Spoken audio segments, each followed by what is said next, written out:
करवा चौथ प्यार का त्योहार आया है हो। करवा चौथ प्यार का त्योहार आया है, ऐसा लगे मेरा तो संसार आया है। होकर के पूरा परिवार आया है। करवा चौथ प्यार का त्योहार आया है, होकर के पूरा परिवार आया है। इन भावों के साथ आज का ये गीत, आज की ये कविता प्रस्तुत करता हूं, जिसमें आप जानेंगे कि करवा चौथ व्रत क्यों रखा जाता है, इसका आध्यात्मिक वैज्ञानिक महत्व क्या है। आज देश में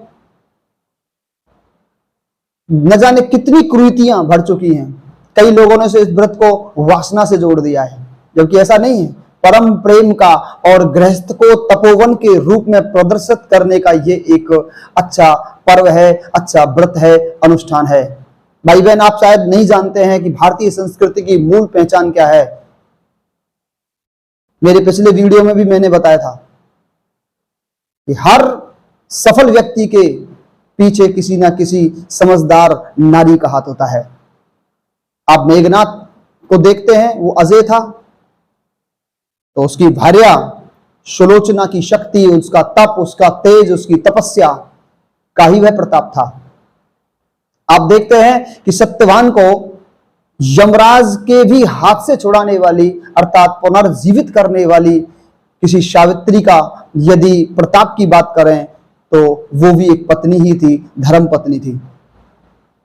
भाई बहन, यदि पत्नी तपस्वी है, भक्तिमान है, शक्तिमान है और अपने पति में अपने इष्ट को, उस ईश्वर को देख करके भक्ति करती है, आध्यात्मिक शक्ति का सृजन करती है, तो उसके पति को, उसके परिवार को, उसके सास ससुर को कोई भी नीचे नहीं गिरा सकता है। उसका परिवार कभी भी दुखी नहीं रह सकता है।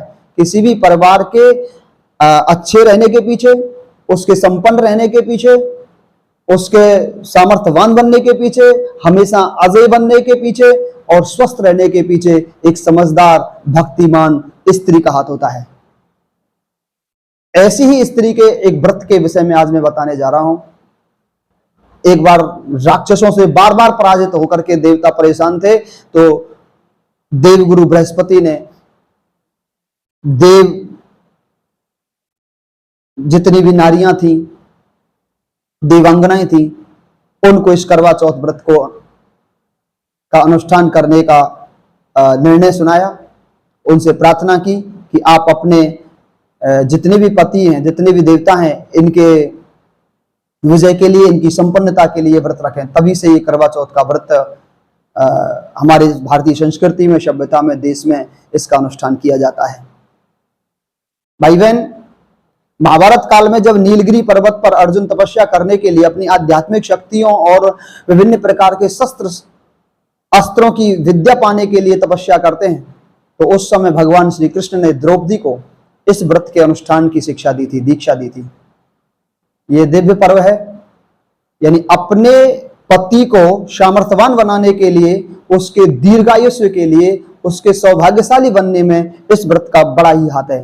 अब आप कहेंगे, सर किस प्रकार से ऐसा हो सकता है कि एक पत्नी निर्जला रह करके व्रत रखती है और एक अपने पति की उम्र की सलामती बना देती है, उसको संपन्न कर देती है, उसे सुखी कर देती है? ऐसा कैसे हो सकता है? हाँ, बिल्कुल सत्य है, ऐसा हो सकता है। इस कविता के माध्यम से, इस गीत के माध्यम से सारी प्रक्रिया को आप समझेंगे। यदि एक पत्नी इस प्रकार से व्रत रखे तो 100% ऐसा होता है कि इस करवा चौथ व्रत का फल जरूर प्राप्त होता है। विवाहित महिलाएं लगातार 12 वर्ष तक या 16 वर्ष तक इस व्रत का अनुष्ठान करती हैं और उसके पास इसका उद्यापन करती हैं। नियम से रहें, आध्यात्मिक शक्तियों के सृजन के साथ रहें तो इसका फायदा जरूर मिलता है। सुबह ब्रह्म मुहूर्त में स्नान ध्यान करने के बाद गौरी, गणेश, कार्तिकेय जी भगवान शिव का ध्यान करते हुए, उनकी पूजा करते हुए, अपने पति की सलामती के लिए, उनके दीर्घ आयुष्य के लिए, उनकी संपन्नता के लिए, उनके शक्ति सृजन के लिए और उनको सन्मार्ग पर चलने के लिए व्रत अनुष्ठान करने का संकल्प लें और पूरे दिन भगवान का नाम जप करते हुए इस व्रत का अनुष्ठान करें। और किस प्रकार से इस गीत के माध्यम से चीजें बताई गई हैं, यदि परिवार में इस प्रकार का माहौल बन जाता है, मेरे गुरुजी कहते हैं कि जहां प्यार और सहकार होता है, अर्थात प्यार और सहकार से भरा पूरा परिवार धरती का स्वर्ग होता है। तो प्यार और सहकार का सृजन यदि कोई महिला कर देती है अपने परिवार में, तो उस घर में सुख समृद्धि आती है। उसके जो पुरुष कमाने वाले हैं, जो घर गृहस्थी को चलाने वाले हैं, उनके पति दीर्घायुष भी होते हैं, स्वस्थ होते हैं। जिस घर की महिलाएं पुरुषों को तनाव देती हैं, तालमेल से नहीं रहती हैं, या पुरुष अपनी पत्नियों से तालमेल से नहीं रहते, उस घर का सामंजस्य बिगड़ जाता है।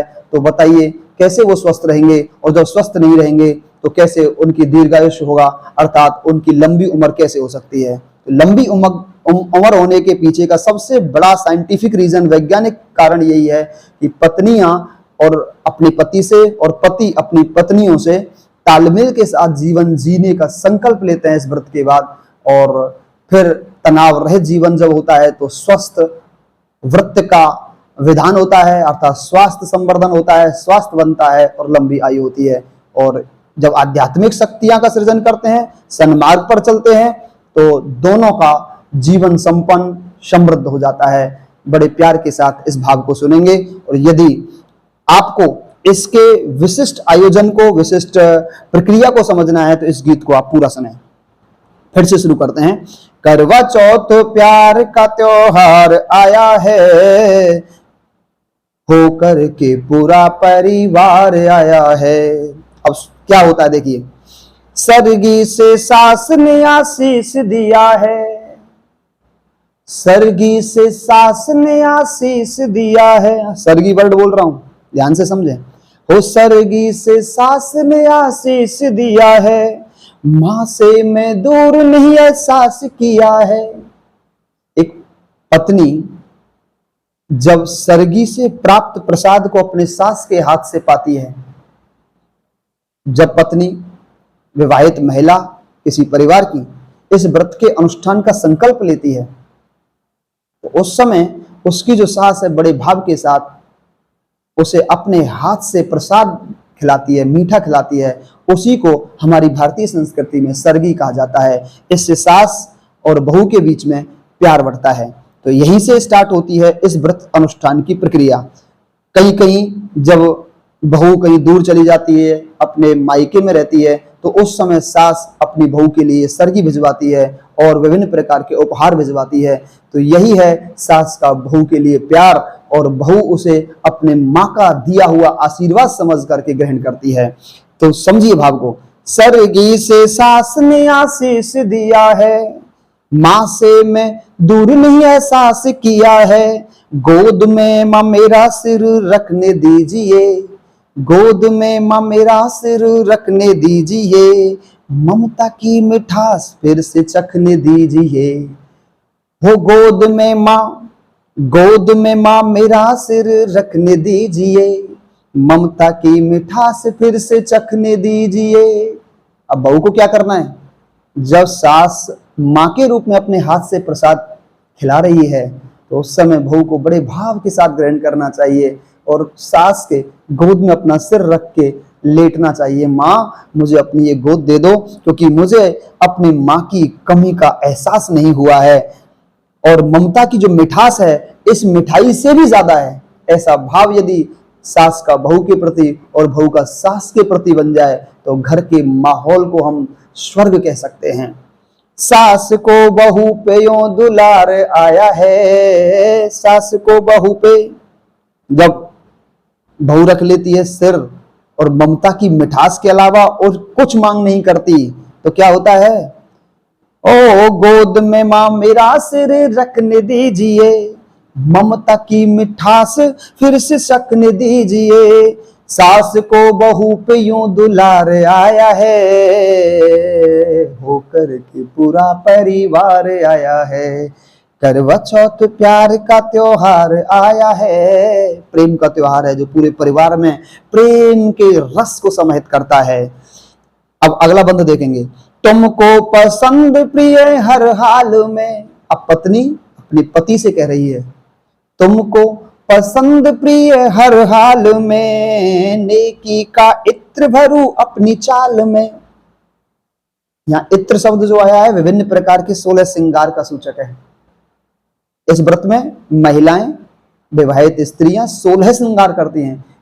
16 श्रृंगार पर मेरी एक अलग वीडियो आएगी। 16 श्रृंगार का मतलब क्या होता है, कौन सा श्रृंगार किस लिए किया जाता है। यदि आपको ये सब सुनना है, समझना है, इसके आध्यात्मिक महत्व को जानना है, तो मेरे इस चैनल को, पारस प्रज्ञा चैनल को आप सब्सक्राइब, लाइक और शेयर जरूर करें, ताकि आने वाली जो वीडियोज हैं जिनसे अभी आप अनभिज्ञ हैं, उन तथ्यों को जानने का अवसर प्राप्त होगा। तो यहाँ इत्र की बात है, 16 श्रृंगार को सूचित कर रहा है। तो एक समझदार पत्नी क्या कहती है कि जो मैं ये श्रृंगार कर रही हूँ, ये इत्र भर रही हूँ, वो आपके लिए कर रही हूँ।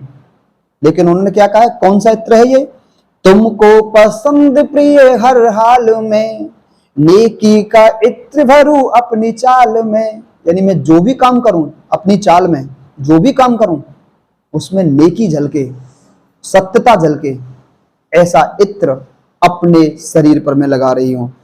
सजना संवरना है तेरे लिए, कटता को काटेंगे प्रेम के दिए।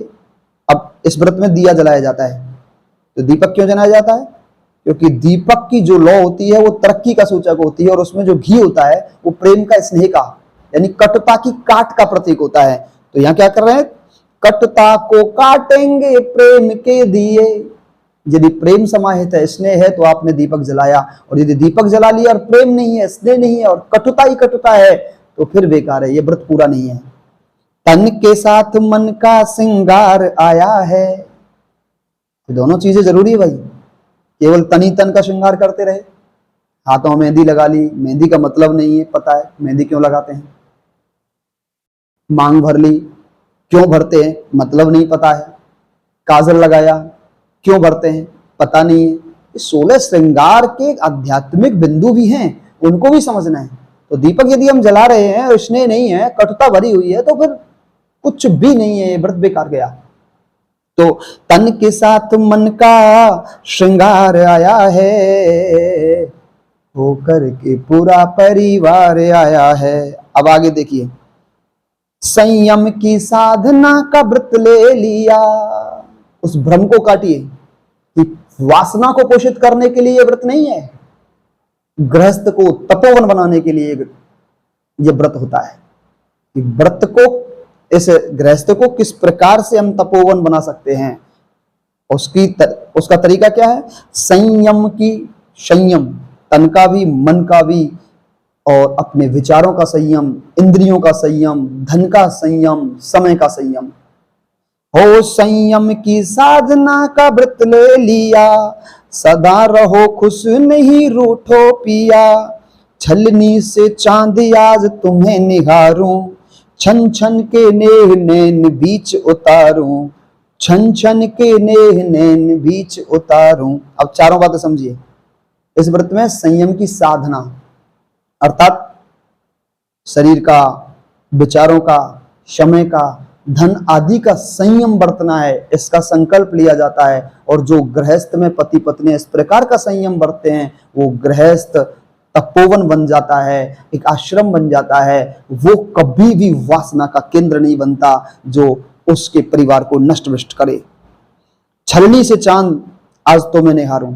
आज जब पत्नी अब शाम को व्रत खोलती हैं, कथा आदि कहने के बाद, सुनने के बाद, तो चंद्रमा को छलनी से देखा जाता है। क्यों?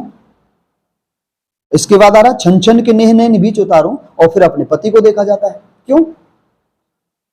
तो यहां चंद्रमा के जो 2 गुण है ना, उसे अपने पति के अंदर देखना होता है।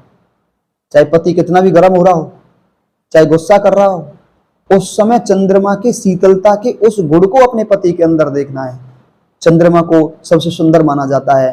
तो पत्नी को जीवन में ये भाव रखना चाहिए कि मेरा पति ही दुनिया में सर्वश्रेष्ठ है, सबसे सुंदर है, सबसे अच्छा है। जो पत्नी इस तरह के भाव बनती हैं, तो वो पतिव्रत धर्म को पालन करने वाली सर्वश्रेष्ठ महिलाएं हो जाती हैं, शीतलता के गुण को देखने लग जाती हैं। तो यही बात एक पत्नी कह रही है कि छलनी से चांद आज तो मैं निहारूं, छन छन के नेह नैन बीच उतारूं, अपनी आंखों के बीच में उस नेह को छान छान करके मैं उतारना चाहती हूं, कहीं उसमें कोई कटुता ना रह जाए, वो प्रेम बिल्कुल छना हुआ और निर्मल हो, और मैं कभी ऐसी कोई भूल ना करूं कि अपने पति पर किसी प्रकार का शक करूं। और एक पति क्या करता है, अपनी नजर उस छलनी में रखे दीपक पर रखता है, वो विश्वास दिलाता है, संकल्प लेता है अग्नि को साक्षी मान करके, हे श्रीमती जी, मैं आपके विश्वास को डिगने नहीं दूंगा। तो अंतिम लाइन क्या कहती है, कुविचार छना सुविचार आया है। इस बंद की अंतिम लाइन समझिए, कुविचार, अब दोनों के कुविचार छन गए, कुविचार छना सुविचार आया है, होकर के पूरा परिवार आया है, करवा चौथ प्यार का त्योहार आया है, होकर के पूरा परिवार आया है। दोनों के यदि कुविचार छन जाते हैं और सुविचार आ जाते हैं तो फिर समझ लीजिए कि वो गृहस्थ तपोवन हो जाता है, समृद्ध शाली परिवार बन जाता है। आगे बंद देखिए, तो इसमें एक मिट्टी का करवा होता है जिसके साथ पूजा की जाती है। उसका मतलब क्या है, पंच तत्व साखी है करवा हाथ में। जो करवा होता है उसमें जल होता है, जल आदि सहित ये जो करवा है पंच तत्वों का प्रतीक है, जिससे हमारे शरीर बना हुआ है। तो यहां भाव क्या है, पंच तत्व साक्षी हैं करवा हाथ में। हम पांचों तत्वों को साक्षी मान करके करवा लेकर के कसम लेती हैं महिलाएं, कभी नहीं बिगड़ेंगे बात बात में। कितनी अच्छी बात है, देखिए करवा हाथ में लेकर के पंच तत्वों को साक्षी मान करके संकल्प क्या ले रहे हैं, भगवान शिव गणेश आदि से प्रार्थना करते हैं कि कभी भी बात बात में बिगड़ेंगे नहीं, हम बड़े प्यार से रहेंगे। नेह ना हो छत अर्घ अक्षत भरा, हमारा प्रेम कभी छत ना हो, टूटे नहीं, बिखरे नहीं। अर्घ कैसा है, अक्षत भरा, इसलिए अर्घ जो देते हैं वो चावल डालते हैं बिना टूटे हुए, उनको बोलते हैं अक्षत। अक्षत का अर्पण करने के पीछे का यही लॉजिक है कि कहीं हमारा प्रेम क्षत ना हो जाए, इसलिए करते हैं। नेह ना हो शत अर्घ अक्षत भरा, जल जो पिलाया सत्य अंत उतरा। अब पति क्या करता है, उस थाली में से लोटा उठाता है और अपनी पत्नी को अपने भाव से, अपने हाथ से जल पिलाता है। इसका मतलब क्या है कि उस सत्य को अंतर में उतारने के लिए दोनों का कॉपरेशन बहुत जरूरी है, इसीलिए हाथ से जल पिलाया जाता है और यहीं से व्रत करवा चौथ का अनुष्ठान का पूरा हो जाता है, व्रत खुल जाता है। सातों समंदर जो पार आया है, सातों समंदर जानते हैं कौन से हैं? हमारे शरीर में 72,000 नाड़ियां होती हैं और 72,000 नाड़ियां 108 जगह पर मिलती हैं। उनके आसपास ऐसे ही 108 चक्र बनते हैं। भाई बहन, यदि अपने अध्यात्म विज्ञान को ढंग से समझा तो आप जान जाएंगे उनकी 108 उन चक्रों में भी 7 चक्र हमारे मुख्य हैं। यदि वो जागृत हो जाते हैं, यदि हम आध्यात्मिक प्रगति करते हैं, गृहस्थ को तपोवन बना लेते हैं, तो निश्चित मानिए आप जो चाहोगे आपके घर परिवार में वही समृद्धि सुख होगा, कभी आपस में टूटेंगे नहीं। और ये बंधन 7-7 जन्मों का होता है, 7 चक्र खुल जाते हैं और ऐसी उपलब्धियां, रिद्धि निधि सिद्धियां प्राप्त हो जाती हैं जो ऋषि मुनि भी घोर तपस्या करने के बाद प्राप्त करते हैं, यदि गृहस्थ को आपने तपोवन बना लिया। तो यही बात कही गई है यहाँ, 7 समंदर। आपने 7 समंदर वाली बात बहुत सुनी होगी, लेकिन पता नहीं 7 समंदर होते कौन से। यही 7 समंदर है, इनको पार करना है। 7 समंदर जो पार आया है, होकर के पूरा परिवार आया है, करवा चौथ प्यार का त्योहार आया है, होकर के पूरा परिवार आया है। इसके बाद जब जल पी लिया, व्रत पूरा हुआ, इसके बाद जो प्रसाद बनता है घर में, अब बहू अपनी सास को सबसे पहले प्रसाद परोसती है, अपने हाथ से खिलाती है। सास माँ के मन से के ये बायना तो दूं, बायना कहते हैं जो प्रसाद बनाया है और कुछ उपहार, कुछ भेंट अपनी सास माँ को देना है, तब पूरा होता है व्रत। बड़े भाव के साथ माँ मान करके, सास माँ को मनस के ये बाय ना दूं, पहला अधिकार माँ का पग चूम लूं। सबसे पहला अधिकार माँ का ही होता है, इसलिए बहू को और बेटे को, दोनों को अपनी माँ के चरण स्पर्श करने हैं, पगों को चूमना है। माथा, जैसे प्रातःकाल उठ के रघुनाथा मात पिता गुरु नावई माथा, अपने बड़ों के माथा सर नवाते थे, तो माता पिता के चरणों में, अपने बड़े बुजुर्ग जो घर में हैं उनके चरणों में मस्तक सहित दोनों को प्रणाम करना चाहिए। यही एक पत्नी, समझदार पत्नी क्या कहती है, सास माँ को मनस के ये बाय ना दूं, पहला अधिकार माँ के पग चूम लूं, पारस समर्पित विलय वेश पर, संस्कृति सभ्यता व अपने देश पर। मैं तो इस भाव पर बड़ा समर्पित होता हूं, क्योंकि हमारी संस्कृति सभ्यता और हमारा जो देश है ना, सबसे अलग है, सबसे निराला है। यहाँ हर चीज के पीछे वैज्ञानिक और आध्यात्मिक कारण है, और जिसका यदि फायदा उठा लिया जाए तो व्यक्ति वो कर सकता है जिसकी कभी किसी ने कल्पना नहीं की होगी। इसीलिए मेरा देश अजय है, अजय था, अजय रहेगा, यदि आप आध्यात्मिक शक्तियों का सृजन करते रहेंगे। घर घर में स्वर्ग का उभार आया है, ऐसे चलता रहे तो क्या होगा, घर घर में, घर घर में, घर घर में स्वर्ग का उभार आया है, होकर के पूरा परिवार आया है, करवा चौथ प्यार का त्योहार आया है, होकर के पूरा परिवार आया है, होकर के पूरा परिवार आया है। इन्हीं शब्दों के साथ आप सबको सादर प्रणाम। करवा चौथ के इस पावन पर्व की उन पतिव्रत स्त्रियों, पतिव्रत महिलाओं और अपने एक पत्नी व्रत रखने वाले सभी पुरुषों को, उन पतियों को सादर प्रणाम करता हूं। करवा चौथ व्रत की हार्दिक शुभकामनाएं। जय हिंदुस्तान, जय मां भारती, जय श्री राधे।